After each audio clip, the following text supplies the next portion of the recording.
Hi students, welcome to Jagan's classroom. This is M. Jagan Mohan Rao, PGT in Commerce. In this video class, I am going to teach another part from non-profit organizations, that is part 6. ఎంతవరకు మీకు ఈ chapter మీద 6 videos చేయడం జరిగింది, 5 videos చేయడం జరిగింది. This is the 6th video, 6th part. So ఈ పార్ట్లో మీకు మొన్నటి వరకు లాస్ట్ పార్ట్ వరకు చెప్పిన ప్రాబ్లమ్స్కి కంటిన్యూస్గా ఈ పార్ట్ని చేయడం జరిగింది. పార్ట్ 5లో intermediate accountancy, second year intermediate accountancy text బుక్లో నాన్ ప్రాఫిట్ ఆర్గనైజేషన్ చాప్టర్లో ఎక్సర్సైజ్లో చాప్టర్ వెనకతలో ఇచ్చిన ఎక్సర్సైజ్లో 5 ప్రాబ్లమ్స్ మీకు ఎక్స్ప్లెయిన్ చేయడం జరిగింది. ఆ 5 ప్రాబ్లమ్స్ తర్వాత వచ్చే ప్రాబ్లమ్స్ని ఇప్పుడు మీకు ఈ వీడియోలో ఎక్స్ప్లెయిన్ చేయడం జరుగుతుంది. 5 ప్రాబ్లమ్స్ మీన్స్ మనకి 5th ప్రాబ్లం నుండి ఇన్కమ్ అండ్ ఎక్స్పెండిచర్ అకౌంట్ మీకు ఇవ్వడం జరుగుతుంది problems. So 5th, 6th, 4th వీడియోలో చేయడం జరిగింది. అండ్ 7, 8, 9 ప్రాబ్లమ్స్ ఏమో పార్ట్ 5లో మీకు ఎక్స్ప్లెయిన్ చేయడం జరిగింది. ఇవన్నీ ఎందుకు చెప్తున్నాను అంటే, గతంలో నా ప్రీవియస్ వీడియోస్ ఎవరైతే చూడకపోతే డైరెక్ట్గా ఈ వీడియో చూస్తే income and expenditure account problem సంబంధించి మీరు నా ప్రీవియస్ వీడియోస్ని కూడా వాచ్ చేసి ఆ ప్రాబ్లమ్స్ని ఏ విధంగా ఎక్స్ప్లెయిన్ చేయడం జరిగిందో మీరు చూసి నేర్చుకోగలరు. Okay, let's get started. So ఈ ప్రాబ్లమ్స్ అన్నీ మనం ఇంతకుముందు చెప్పుకున్నట్టుగా ఇవి 10 మార్క్స్కి మనకి ఇంటర్మీడియట్ పబ్లిక్ ఎగ్జామినేషన్స్లో ఇవ్వడం జరుగుతుంది. సో మనకి రిసీట్స్ అండ్ పేమెంట్స్ అకౌంట్ ఇచ్చి మనకి income and expenditure account prepare చేయమని చెప్తారు. సో మనం వాటి మీద అవగాహనతో ఈ ప్రాబ్లమ్స్ చేయడం జరుగుతుంది. This is the 10th problem. Srihari sports club, Ongole, receipts and payments for the year ending 31st December 2014. So మనకి శ్రీహరి స్పోర్ట్స్ క్లబ్ ఒంగోలు వారి రిసీట్స్ అండ్ పేమెంట్స్ అకౌంట్ ఇవ్వడం జరిగింది. Current year is 2014. Okay, these are the receipts and these are the payments and this is the additional information, that means adjustments.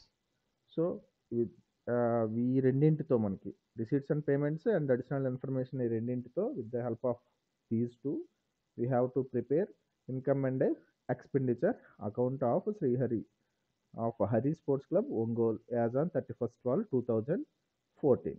Okay, అయితే ఇంతకుముందు మనం చేసినట్టుగానే ఈ problem కూడా ఉంటుంది, కాకపోతే ఒక్కొక్క ఐటెంని ఏ విధంగా మనం ట్రీట్ చేసామన్నది ఇక్కడ విషయం అన్నమాట.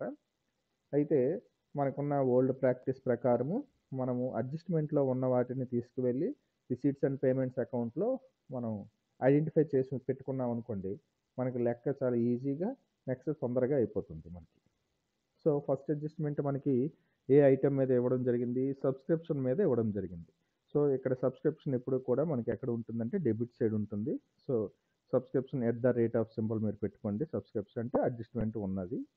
నెక్స్ట్ గేమ్స్ ఎక్విప్మెంట్ కూడాను మనం here games equipment, this is games expenditure.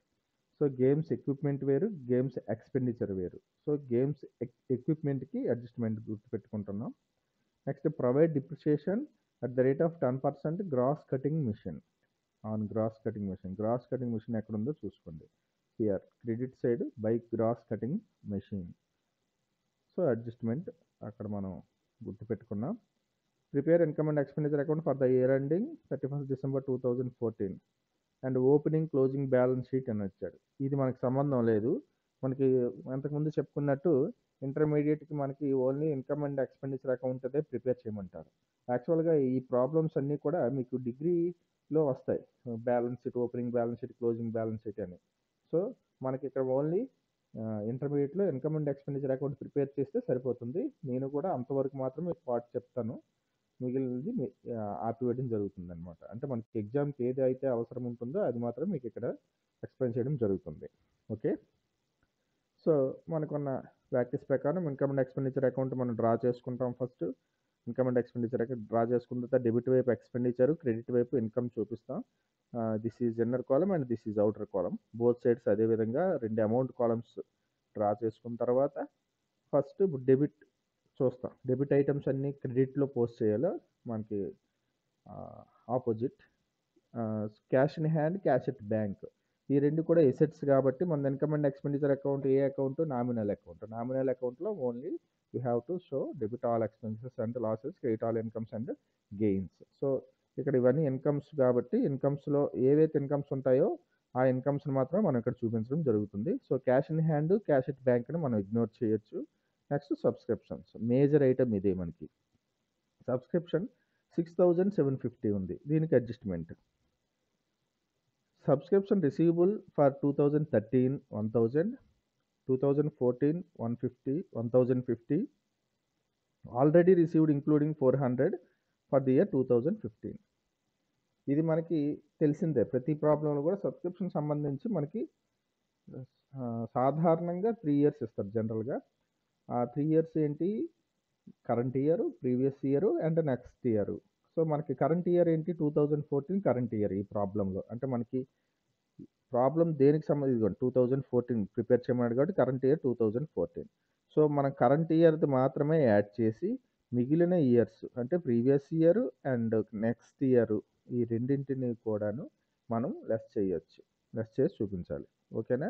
So, main item మన సబ్స్క్రిప్షన్ 6,750ని మనం క్రెడిట్ సైడ్ వేసుకుంటాం. బై సబ్స్క్రిప్షన్స్ 6,750 లెస్ 2013 ప్రీవియస్ ఇయర్‌ది 1000 లెస్ చేయాలి. లెస్ చేసిన తర్వాత సబ్ట్రాక్ట్ చేసిన తర్వాత వి గాట్ 5,750 అండ్ యాడ్ చేయాలి 2014ది హౌ మచ్ 1050 యాడ్ చేయాలి.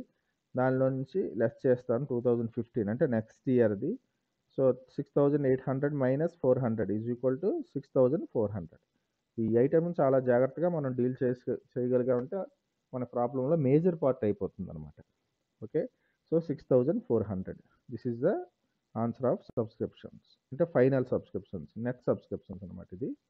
Next tournament fund. Tournament fund already మనకి పాత లెక్కల్లో మీకు ఎక్స్‌ప్లెయిన్ చేశాను. ఫండ్ అనే ఏదైనా మనకు ఇచ్చినట్టయితే మనం వాటిని మనం ఇన్కమ్ అండ్ ఎక్స్‌పెండిచర్ అకౌంట్‌కి వచ్చేసరికి మాత్రం వాటిని మనం ఇగ్నోర్ చేయొచ్చు. దాన్ని మనం బ్యాలెన్స్ షీట్‌లో వేయాలి. సో, ఫండ్ అనేది ఏమైనా ఇచ్చినట్టయితే మనం టోర్నమెంట్ ఫండ్ అనేది మనం దాన్ని తీసుకోనవసరం లేదు. అలాగే లైఫ్ మెంబర్‌షిప్ ఫండ్. లైఫ్ మెంబర్‌షిప్పే వెయ్యం దీంట్లో. ఎందుకంటే అది నాన్ రికరింగే. సో, అందువలన అది కూడా వదిలేయవచ్చు. Entrance fee. So, entrance fee వేస్తాం. Entrance fee by entrance fee 250 ఇచ్చారు 250 మనం వేయడం జరిగింది. Okay. Next donations for computer. ఇది మరలా మీకు ఇక్కడ వచ్చింది కాబట్టి మీకు ఎక్స్‌ప్లెయిన్ చేస్తాను. నేను ఆల్రెడీ ప్రీవియస్ వీడియోస్‌లో కూడా ఎక్స్‌ప్లెయిన్ చేశాను. డొనేషన్స్‌లో there are 2 types of donations. ఒకటి జనరల్ డొనేషన్ అండ్ 2 ఏంటంటే special donations. So, general donations ఇచ్చి తక్కువ అమౌంట్ అయితే వాటిని మనం ఇన్కమ్ అండ్ ఎక్స్‌పెండిచర్ అకౌంట్‌లో ఇన్కమ్స్ వైపు చూపిస్తాం. అదే డొనేషన్ పర్టిక్యులర్‌గా ఒక థింగ్ గురించో లేదంటే ఒక పని చేయడం గురించో ఇచ్చారనుకోండి స్పెషల్ డొనేషన్స్ అంటాం వాటిని. స్పెసిఫిక్ డొనేషన్స్ అని కూడా అంటాం. అలా ఇచ్చినప్పుడు మనం వాటిని వేయనవసరం లేదు. వాటిని మనం బ్యాలెన్స్ షీట్‌లోనే వేయాలి వాటిని. అందువలన ఇక్కడ కూడా ఇన్కమ్ అండ్ ఎక్స్‌పెండిచర్ అకౌంట్‌లో దీన్ని ఇగ్నోర్ చేస్తున్నాం. Sale of grass. Sale of grass వేయొచ్చు. సేల్ ఆఫ్ గ్రాస్ గానీ, సేల్ ఆఫ్ న్యూస్ పేపర్స్ గానీ, సేల్ ఆఫ్ ఓల్డ్ ఫర్నిచర్ గానీ, ఇవి ఏవి ఇచ్చినా కూడా మనము credit side income and expenditure అకౌంట్‌లో వేయొచ్చు. Sale of grass 200. చాలామందికి డౌట్ రావచ్చు. ఏంటి గ్రాస్ ఏంటి అనేసి. గ్రాస్ అంటే మరేం లేదు. వాళ్ళు ఎవరైనా గ్రౌండ్‌ని మెయింటైన్ చేశారనుకోండి. గ్రౌండ్‌లో గ్రాస్ పెరుగుతుంది కదా! గడ్డి పెరుగుతుంది. ఆ గడ్డిని కట్ చేసిన తర్వాత ఎవరికో ఒకరికి ఎవరి పశువులు ఉన్న వాళ్ళకి, క్యాటిల్ ఉన్న వాళ్ళకి అమ్మేస్తారనమాట. సో, అంతే. అది పెద్ద ఇదేం కాదు. సో, సేల్ ఆఫ్ గ్రాస్ అంటే అంతే. సో, అది ఒక చిన్న ఇన్కమ్ అనమాట ఆ సంస్థకి. ఓకే. ఇప్పుడు ఒకసారి డెబిట్‌లో ఏవేవి వేసాం, ఏవేవి వదిలేసాం ఒకసారి చూద్దాం. 2 cash in hand, 2 cash at bank వెయ్యం. సబ్స్క్రిప్షన్స్ వేసాం. టోర్నమెంట్ ఫండ్ వెయ్యం. Because this is a special fund. Life membership fund వెయ్యం. ఎంట్రన్స్ ఫీజ్ వేసాం. డొనేషన్స్ అనేది స్పెషల్ డొనేషన్స్ కాబట్టి వేయట్లేదు. సేల్ ఆఫ్ గ్రాస్ వేసాం. That's it. Next by salary to gardener. ఇప్పుడు ఎక్స్‌పెండిచర్ వేయాలి. సో, సాలరీ టు గార్డెనర్ అనేది సాలరీస్ ఎప్పుడు కూడా మనం ప్రాఫిట్ అండ్ లాస్ అకౌంట్‌లో ఏ విధంగా వేస్తామో అలాగే to salary to gardener. So, 1000 వేసాం. Next gross cutting machine. Gross cutting machine యాక్చువల్‌గా గ్రాస్ కటింగ్ మెషిన్ అయితే వెయ్యం. ఎందుకంటే అది asset. Capital expenditure. So, asset కాబట్టి వెయ్యం. కానీ దానికి అడ్జస్ట్‌మెంట్ ఏమిచ్చాడో చూడండి. అందుకే ఇప్పుడు మనం at the rate of symbol పెట్టుకుంటే ఇది మనకి ఈజీ అవుతుందనమాట. దానికి అడ్జస్ట్‌మెంట్ ఉంది అని. Provide depreciation at the rate of 10% grass cutting machine. Depreciation provide చేయమన్నారు. సో, డిప్రిసియేషన్ మనం ఫస్ట్ ఇయర్‌లో కూడా నేర్చుకున్నాం కదా! డిప్రిసియేషన్ ఏ విధంగా ప్రొవైడ్ చేయాలని 10%. సో, గ్రాస్ కటింగ్ మెషిన్ మీద 10% అంటే 1000. 10% చాలా ఈజీగా మనం కాలిక్యులేట్ చేయొచ్చు. చివరి డిజిట్ తీసిస్తే చాలు. 1000 చివర ఉన్న మనకు జీరోని తీసామనుకోండి, మిగిలింది మనకెంత 100. చివరి జీరో తీసేయండి. 100 మిగిలింది. So, 100 is the depreciation. 10% depreciation 100 rupees అవుతుంది. సో, 2 రాసేటప్పుడు ఇలా రాయాలి. 10% depreciation on grass cutting machine. కొంతమంది స్టూడెంట్స్ చేసే తప్పుని మీకు ఇక్కడ ఎక్స్‌ప్లెయిన్ చేస్తాను. వాళ్ళు 2 గ్రాస్ కటింగ్ మెషిన్ అని రాసేస్తారు. అలా రాయకూడదు. అంటే అది ఏంటంటే ఎసెట్ కొనేటట్టు ఉంటుందన్నమాట అలా రాస్తే.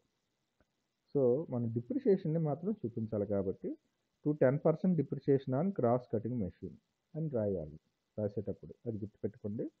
సో, 1000 మీద 10% 100 రూపీస్ వచ్చింది. ఓకే. Next rent 2000. రెంట్ కూడాను మనకి ఖర్చుకి తెలుసు కాబట్టి rent 2000. Next games expenditure. Games expenditure 950. 2 games expenditure 950. Okay. As it ఈస్‌గా తీసుకొస్తాం. ఇప్పుడు ఇంపార్టెంట్ పాయింట్ ఒకటి జాగ్రత్తగా చూసుకోండి. ఇక్కడ కూడా స్టూడెంట్స్ తప్పు చేసే అవకాశం ఉంది. By tournament expense 3000. మీకు ఇక్కడ ఒక్కసారి డెబిట్ వైపు చూడండి. టు టోర్నమెంట్ ఫండ్ అని ఉంది. ఇలా టోర్నమెంట్ ఫండ్ అని ఇచ్చి టోర్నమెంట్ ఎక్స్‌పెన్సెస్ అని ఇచ్చినట్టయితే మనం ఈ టోర్నమెంట్ ఎక్స్‌పెన్స్‌ని టచ్ చేయనవసరం లేదు. వాడు ఆ ఫండ్‌లో ఖర్చు పెట్టుకుంటాడు. టచ్ చేయనవసరం లేదు.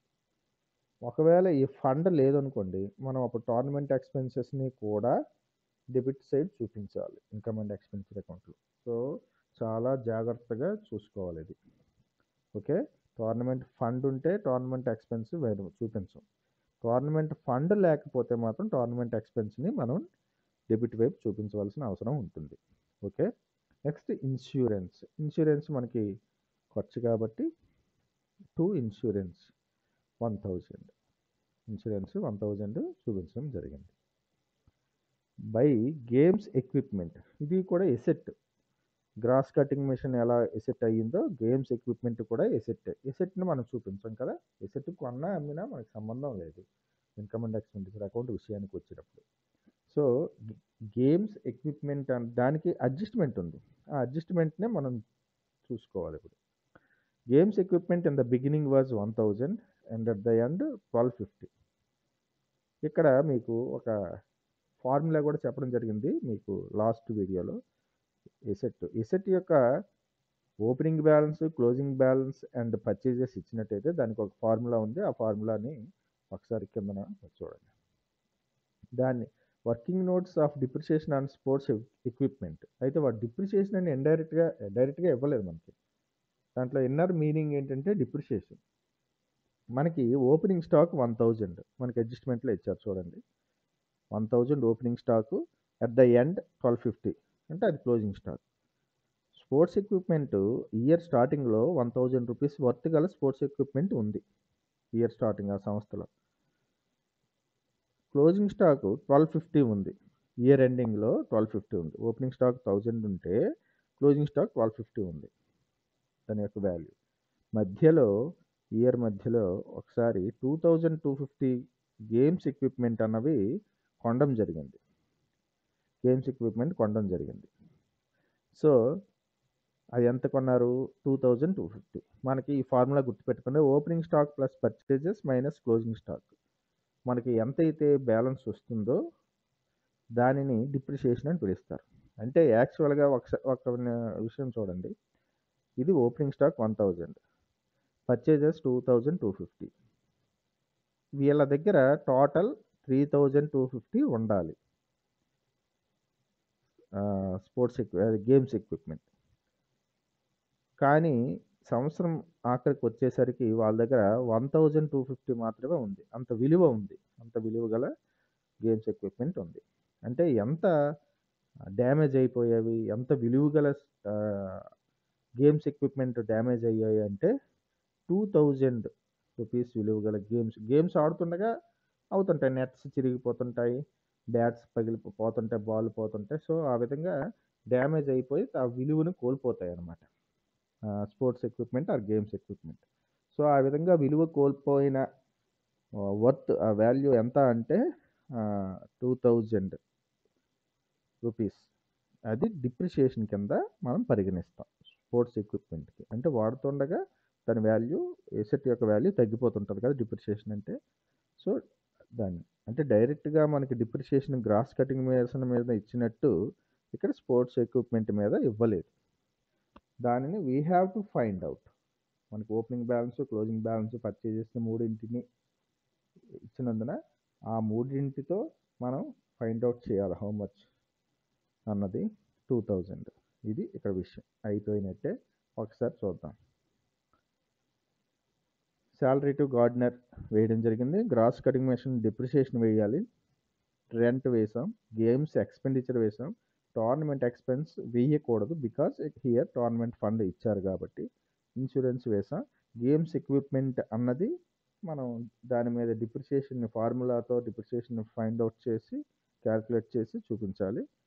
క్యాష్ ఇన్ హ్యాండ్ వేయము. Cash at bank. ఎందుకంటే ఈ 2 ఎసెట్స్ కాబట్టి. ఓపెనింగ్ బ్యాలెన్స్, క్లోజింగ్ బ్యాలెన్స్ రెండింటిని మనం వదిలిపెట్టేయాలి. ఓకే. ఇప్పుడు లెక్క మామూలుగా మనకి ప్రాబ్లమ్ మామూలే. ఇక ఎటువైపు ఎక్కువ రావడానికి అవకాశం ఉందో అటువైపు మనం ఎడిషన్ చేస్తాం. డెబిట్ సైడ్ ఎక్కువ వస్తుంది. 7050. సో, డెబిట్ టోటల్ 7050 వచ్చింది. క్రెడిట్ టోటల్ 6850 వచ్చింది. డెఫిసిట్ వచ్చినట్టు. ఎందువల్లంటే ఎక్స్‌పెండిచర్ ఎక్కువుంది. ఇదిగోండి excess of expenditure over income. Income కన్నా ఎక్స్‌పెండిచర్ ఎక్కువగా ఉంది. నీ దగ్గర ఉన్న డబ్బుల కన్నాను నువ్వు ఎక్కువ ఖర్చు పెట్టావు. అంటే అర్థం ఏంటి? తగిలిందనమాట మీకు amount. So, that is called as a deficit. So, 200 deficit. This is 200 deficit. Okay. This is the balancing figure. We got excess of expenditure over income rupees 200. ఇది ఆన్సర్ మనకి మ్యాచ్ అయ్యిద్ది ఇక్కడ. ఓకే. నెక్స్ట్ ప్రాబ్లమ్‌కి మనం వెళ్ళిపోదాం ఇప్పుడు. 11th problem. 11th ప్రాబ్లమ్‌లో మనకి చూద్దాం ఒకసారి. From the following receipts and payments accounts of other information of Kadapa city club. సంస్థ పేరు Kadapa city club. Prepare income and expenditure account on December 2014. ఇది కూడా 2014 అండ్ బ్యాలెన్స్ షీట్‌తో మనకి సంబంధం లేదు. ఈ అడ్జస్ట్‌మెంట్స్ మనకి ముందు ఇవ్వడం జరిగింది ఈ ప్రాబ్లమ్‌కి. సాధారణంగా రిసీట్స్ అండ్ పేమెంట్స్ అకౌంట్ తర్వాత ఇస్తారు. కాకపోతే ముందు ఇచ్చినా, వెనకిచ్చినా మనం అడ్జస్ట్‌మెంట్‌ని ఐడెంటిఫై చేసుకొని ఉంచుకోవడమే. రిసీట్స్ అండ్ పేమెంట్స్ ఇది. సో, మనకు తెలిసింది మొట్టమొదట మన ప్రాక్టీస్ ఏంటంటే అడ్జస్ట్‌మెంట్‌ని మనం ఐడెంటిఫై చేసుకొని ఉంచుకుంటాం. సబ్స్క్రిప్షన్స్ ఫస్ట్ అడ్జస్ట్‌మెంట్ కాబట్టి first adjustment and second adjustment 2 కూడా సబ్స్క్రిప్షన్సే. సో, మనకి మేజర్ పార్ట్ సబ్స్క్రిప్షన్సే కాబట్టి అక్కడ సబ్స్క్రిప్షన్స్ ఏ అని పెట్టుకుంటున్నాం. Next printing charges and salaries and printing and stationery. అంటే ప్రింటింగ్ చార్జెస్ అని ఇచ్చినా ఇక్కడ ప్రింటింగ్ అండ్ స్టేషనరీ మళ్ళీ సెపరేట్‌గా ప్రింటింగ్ చార్జెస్ అనేవి మనకి ఇవ్వలేదు ప్రాబ్లమ్‌లో ఇక్కడ. సో, అందువల్ల ప్రింటింగ్ అండ్ స్టేషనరీలోనే ప్రింటింగ్ చార్జెస్ కలిసి ఉంటాయి. ఇక్కడ మనం అడ్జస్ట్‌మెంట్ సింబల్ పెట్టుకున్నాం. ఓకే. సో, అవి వచ్చేటప్పుడు మనం అడ్జస్ట్‌మెంట్‌కి వెళ్దాం. ఇప్పుడు income and expenditure account draw చేసుకుంటాం. Income and expenditure account of Kadapa city club as on 31/12/2014. To balance ఇవి క్యాష్ బ్యాలెన్స్, బ్యాంక్ బ్యాలెన్స్ మనం వదిలిపెట్టేయాలి. ఇప్పుడు సబ్స్క్రిప్షన్స్‌కి వద్దాం. Subscriptions how much 38,400. ముందు 38,400ని బై సబ్స్క్రిప్షన్స్ అని ఇక్కడ రాసుకొని ఇన్నర్ కాలమ్‌లో వేసుకుంటాం. 38,400. ఇప్పుడు దానికున్న అడ్జస్ట్‌మెంట్స్‌ని చూద్దాం. Subscriptions received included 1,200 for the year 2013. మన కరెంట్ ఇయర్ ఏంటి? 2014. 2,400 for the year end 2015. Subscriptions due for the year 2014 1,800. Simple. మన గత ప్రాబ్లమ్స్ లాగే ప్రీవియస్ ప్రాబ్లమ్స్ లాగే ఉంది. కరెంట్ ఇయర్ అమౌంట్ రావాల్సిన అమౌంట్ 1800 1800 ఉంది. కలిసి ఉన్న అమౌంట్ ప్రీవియస్ ఇయర్ది కలిసి ఉన్న అమౌంట్ 1200, 2015 అమౌంట్ కలిసి ఉన్నది 2400. మనం ఈ ఇయర్దే తీసుకోవాలి కాబట్టి ఈ 1200 2400 లెస్ చేస్తాం, 1800 ఎడిషన్ చేస్తాం. ఓకే, మనం ప్రాబ్లంలోకి వెళ్ళిపోదాం. హియర్ లెస్ 2013 1200 లెస్ చేస్తున్నాం, 2015 2400 లెస్ చేస్తాం, 2014 రిసీవబుల్స్ 1800 ఇది యాడ్ చేస్తాం. సో ఇది లెస్ చేయగానే 37,200 వి గాట్. ఇది యాడ్ చేయగానే 39,000 వి గాట్. ఇది లెస్ చేయగానే ఓవరాల్గా మనకి నెట్ సబ్స్క్రిప్షన్స్ ఎంత వచ్చింది అంటే 36,600 వి గాట్ హియర్, 36,600.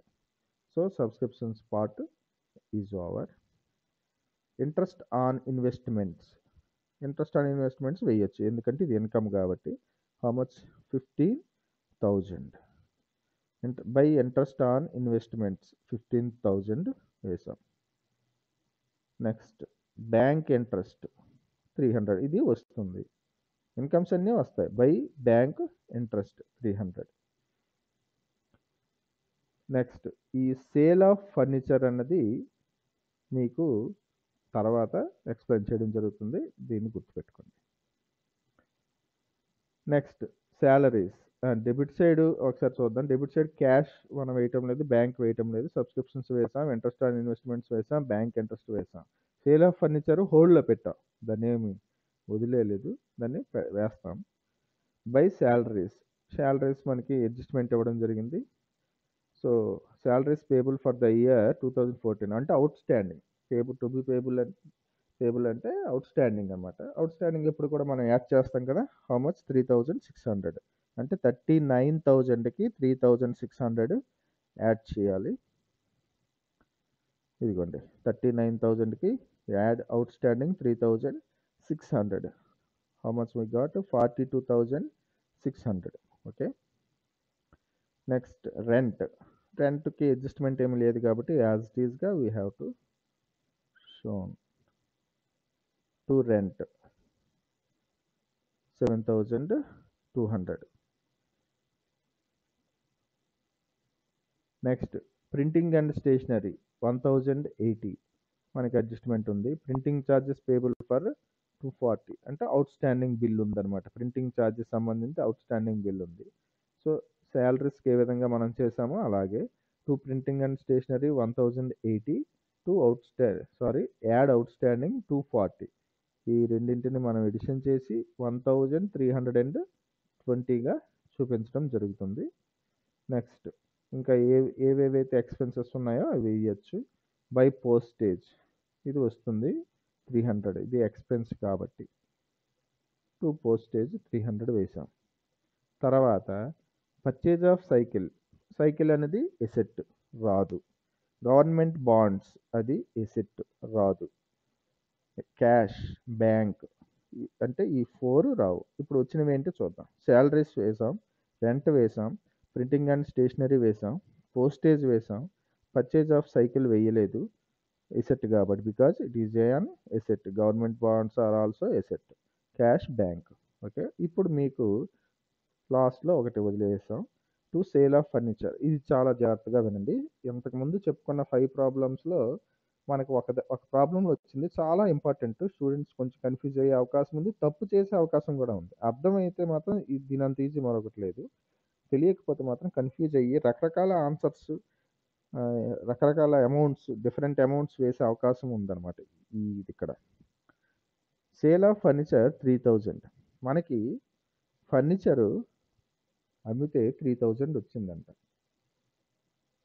కానీ ఆ ఫర్నిచర్ యొక్క అసలైన వాల్యూ అంటే బుక్ వాల్యూ మన అకౌంట్స్లో దానికి ఉన్న వాల్యూ 3,840. అంటే మనము 3,840కి అమ్మాలి దాన్ని, కానీ ఎవరు కొనలేదు. ఆఖరికి ఎంతకి మనం అమ్మాము అంటే 3,000కి అమ్మాం. అంటే మనకు వచ్చిన క్యాష్ ఇది యాక్చువల్గా రిసీట్స్ అండ్ పేమెంట్స్ అకౌంట్ కదా, అంటే క్యాష్ బుక్. 3000 మనకి క్యాష్ వచ్చింది. కానీ యాక్చువల్‌గా దాని వాల్యూ ఎంత? కాస్ట్ అంటే దాని వాల్యూ 3840. అంటే మనకి లాస్ వచ్చిందా? ప్రాఫిట్ వచ్చిందా? లాస్ వచ్చింది. అంటే 3840కి నువ్వు అమ్మాలి ఆ ఫర్నిచర్‌ని. కానీ 3000కి మాత్రమే 3000 నీకు అమౌంట్ వచ్చింది. How much loss you got? అంటే చాలా చిన్న లెక్కే. 3840 మైనస్ 3000 840 లాస్ వచ్చింది. సో, నువ్వు లాస్‌ని మాత్రమే చూపించాలి ఇక్కడ. Loss on sale of furniture. So, 3840 అనేది కాస్ట్ ప్రైస్ అంటాం. సో, ఇది selling price. 3000 selling price. So, 3840కి అమ్మవలసిన వస్తువుని 3000కి అమ్మావు నువ్వు. ఎంత నీకు లాస్ వచ్చింది? 840 లాస్ వచ్చింది. మనం లాస్‌ని మాత్రమే చూపించాలి. ఎందుకంటే debit all expenses and losses.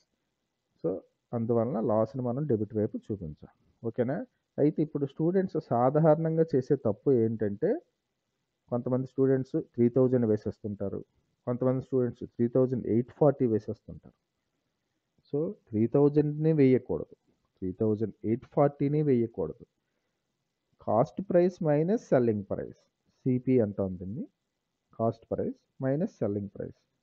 So, selling price తక్కువ ఉంది కాబట్టి మనకి లాస్ వచ్చింది. అదే సెల్లింగ్ ప్రైస్ ఎక్కువ ఉందనుకోండి ప్రాఫిట్ వస్తుంది. అయితే ఏ ఓల్డ్ ఫర్నిచర్ కూడా సెల్లింగ్ ప్రైస్ ఎక్కువకి అమ్మడం జరగదు. మీకు ఆల్రెడీ ఈ డిప్రిసియేషన్ చెప్పేటప్పుడు చెప్పడం జరిగింది. ల్యాండ్ అండ్ గోల్డ్ విషయంలో తప్పించి దాదాపు మిగిలిన ఎసెట్స్ వేటి మీద కూడా మనకి కాస్ట్ ప్రైస్ మీద ఎక్కువగా అమ్మే సందర్భాలు చాలా తక్కువగా ఉంటాయి. అందువలన మనకి ఈ ప్రాబ్లంలో 840 లాస్ వచ్చింది. మన దగ్గర ఉన్న ఫర్నిచర్ అమ్మడం వలన. సో, ఆ 840ని ఇక్కడ వేసేసాం. వేసిన తర్వాత లెక్కని ఫినిష్ చేద్దాం.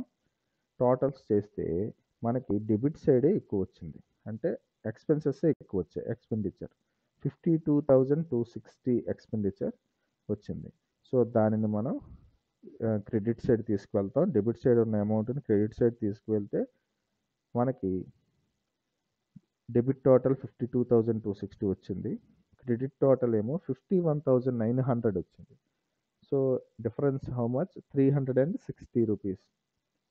Excess of expenditure over income. Okay. ఇది problem ending. Okay. Next 12th problem. From the following receipts and payment account of Amaravati Sports Club for the year ended 31st December 2008.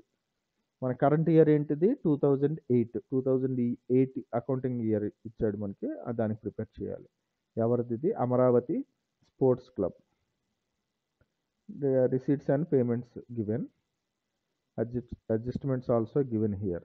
So, మనం income and expenditure account of Amaravati sports club as on 31/12/2008 మనం draw చేసుకుంటున్నాం. Account draw చేసుకొని మనకి ఉన్న old practice ఏంటి?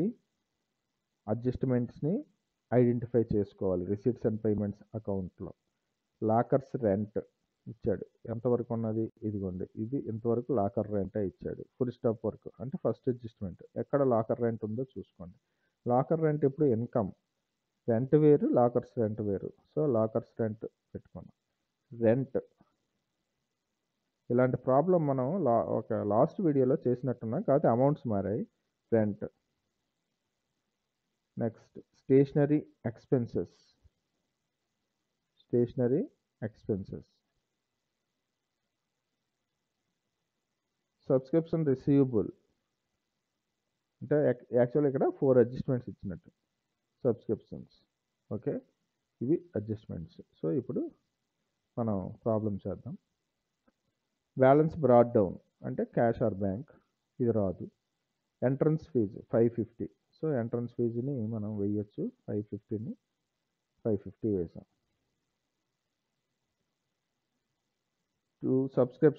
సబ్స్క్రిప్షన్స్‌లో మనది current year ఏమనుకున్నా 2008. So, 2007 వదిలిపెట్టేయాలి. 2009 వదిలిపెట్టేయాలి. 2008ని మాత్రం మనం తీసుకుంటాం. 16,900 మాత్రమే తీసుకోవాలి. సో, 16,900 బై సబ్స్క్రిప్షన్స్ తీసుకున్నాం. తీసుకొని మనకి అడ్జస్ట్మెంట్లో ఇచ్చిన 468 ఆ ఇయర్‌దే కాబట్టి యాడ్ చేస్తున్నాం. Receivables 468. How much we got net subscription? Subscriptions are 17,368 అక్కడ వేస్తాం. Okay. Next lockers rent, 2 locker rent 500. So locker రెంట్కి మనకి అడ్జస్ట్మెంట్ ఉంది కదా, lockers rent 60 pertain to 2007 and 90 is still owing. 2070 60 rupees కలిసి ఉందంట, 90 స్టిల్ ఓయింగ్ అంటే 90 రూపీస్ ఇంకా రావాలి లాకర్స్ రెంట్. సో లాస్ట్ ఇయర్ది లెస్ చేస్తాం, కరెంట్ ఇయర్ది యాడ్ చేస్తాం. 500 - 60 is equal to 440, 440 plus 90 is equal to 530. So lockers rent adjustment is also over. Special subscriptions for governor's party. So ఇవి సబ్స్క్రిప్షన్సే కాబట్టి గవర్నర్ పార్టీకి 3,450 మనం ఇక్కడ వేయడం జరుగుతుంది. అయితే ఇది కొంచెం కొన్ని ప్రాబ్లమ్స్లో ఇది వెయ్యరు. ఎప్పుడు వెయ్యరు అంటే ఎక్కువ అమౌంట్, హ్యూజ్ అమౌంట్ ఉందనుకోండి special subscriptions for governors party అని, అప్పుడు వాటిని వెయ్యరు. తక్కువ అమౌంట్ ఉంటే మాత్రం మనం ఇన్కమ్ అండ్ ఎక్స్పెండిచర్ అకౌంట్లో చూపించాలి. ఓకే. ఇప్పుడు ఒకసారి చూసినట్టయితే బ్యాలెన్స్ బ్రాడ్ డౌన్ వదిలిపెట్టేసాం, ఎంట్రన్స్ ఫీజు వేసాం. సబ్స్క్రిప్షన్స్లో 2008 అమౌంట్ మాత్రమే తీసుకోవాలి. లాకర్స్ రెంట్ వేసాం. Special subscriptions for governors party వేయడం జరిగింది. Next rent. ఇప్పుడు మనం ఎక్స్పెండిచర్ వైపు వెళ్ళాం. రెంట్ 5,200, దీనికి అడ్జస్ట్మెంట్ ఉంది. Rent 1,300 pertain 2007. 2007ది ప్రీవియస్ ఇయర్ది 1,300 ఉంది, 1,300 ఇంకా రావాలి అంట. సో రెంట్ 5,200, 2007 1,300 లెస్ చేసాం, 2008 1,300 యాడ్ చేసాం. అంటే ఇది లాస్ట్ ఇయర్ 1,300, ఇది కరెంట్ ఇయర్ 1,300. మళ్ళీ ఓల్డ్ టోటలే వస్తుంది, 5,200 వస్తుంది. ఎందుకంటే 1,300 లెస్ చేసి 1,300 యాడ్ చేసాం కాబట్టి మరి అమౌంట్ మారదు, 5,200 వస్తుంది. Next stationery expenses. Stationery expenses కూడా అడ్జస్ట్మెంట్ ఉంది.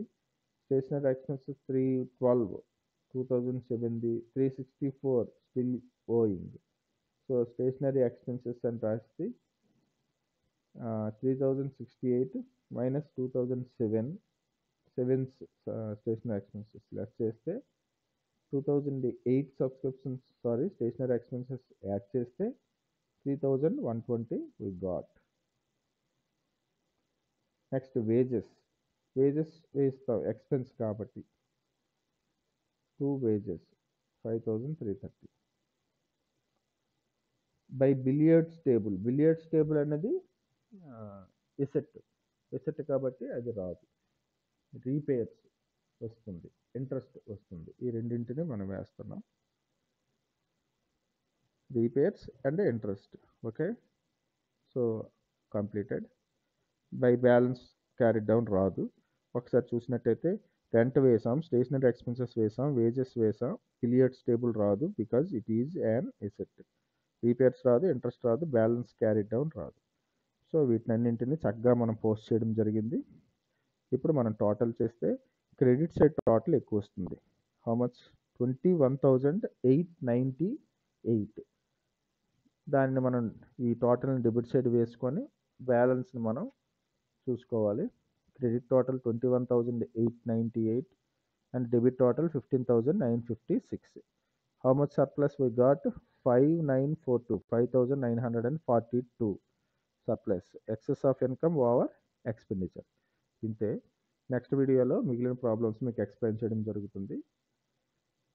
Please like and share my video and subscribe my channel, YouTube channel, that is Jaganmohan JMR. మీరు నా ఛానల్ సబ్స్క్రైబ్ చేసుకున్నట్టయితే నెక్స్ట్ వీడియోస్, ప్రీవియస్ వీడియోస్ని మీరు ఈజీగా చూడగలరు. నేను ఎప్పుడు వీడియోస్ అప్లోడ్ చేసినా మీకు వెంటనే నోటిఫికేషన్ వస్తుంది. దయచేసి నా వీడియోని లైక్ చేసి షేర్ చేయండి.